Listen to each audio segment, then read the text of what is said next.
In November 1969, a teenage birdwatcher was climbing through the thick, overgrown brush just off Mulholland Drive in Los Angeles. It was a steep, quiet area that most people avoided. But then, he saw her. A young woman, fully clothed, lying motionless in the bushes.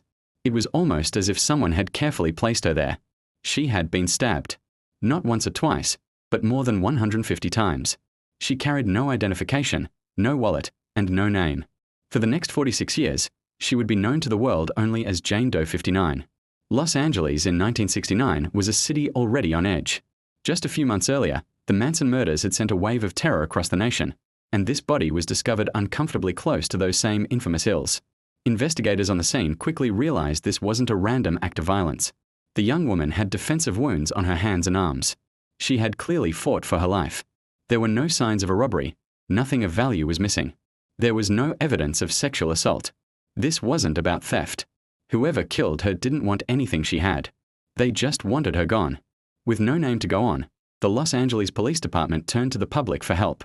They released detailed sketches of the victim, studied her clothing, and chased down every tip that came in, from all over California and even as far as Canada. As the investigation dragged on, detectives gave her an informal name to work with, Sherry Doe. They estimated she was around 19 years old, well-kept, and had likely only recently arrived in Los Angeles. But no missing person report ever matched her description. As the years turned into decades, the leads dried up completely.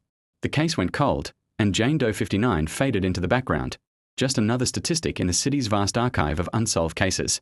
What investigators didn't know at the time was that someone was, in fact, looking for her. Just not in California. Thousands of miles away, in Canada, a family waited for letters from their daughter that had suddenly stopped coming. Just before she vanished, the young woman had mailed a postcard home to her parents in Montreal. It was postmarked October 31st, 1969. In it, she wrote that she was happy, that she'd found a place to live in Los Angeles, and that they shouldn't worry about her. It would be the very last message they ever received. Decades passed. Jane Doe 59 remained unidentified. Her case file sat quietly in the lapped archives, collecting dust, only occasionally resurfacing when a new detective would take a fresh look, hoping to find a clue that had been missed. Then, in the early 2010s, with the rise of the internet, her case information was uploaded to an online database for unidentified persons. And that's when something completely unexpected happened. A family friend back in Canada was casually scrolling through the website one day. And they stopped.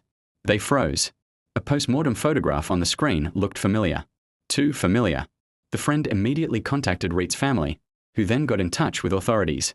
DNA testing was quickly arranged between the family and the evidence that had been preserved for decades.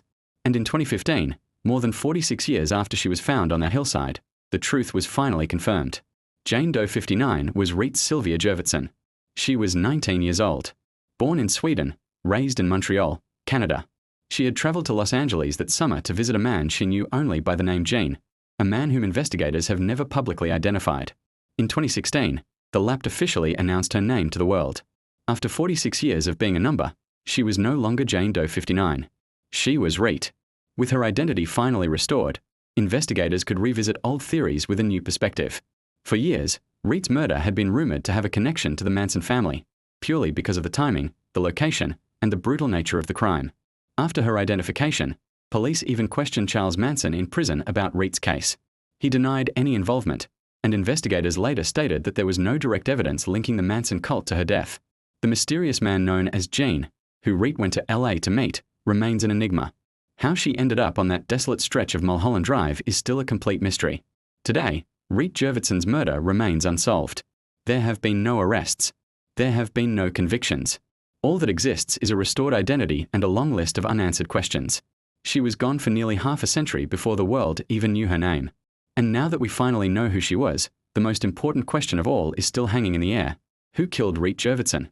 For 46 years, Reet was just a photograph in a dusty file, a case number, an unknown victim in a forgotten crime. But time didn't erase her. It only delayed the truth.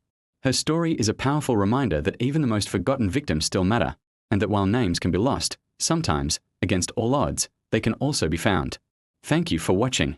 If you found this story as compelling as we did, please consider subscribing for more deep dives into cases that time almost forgot.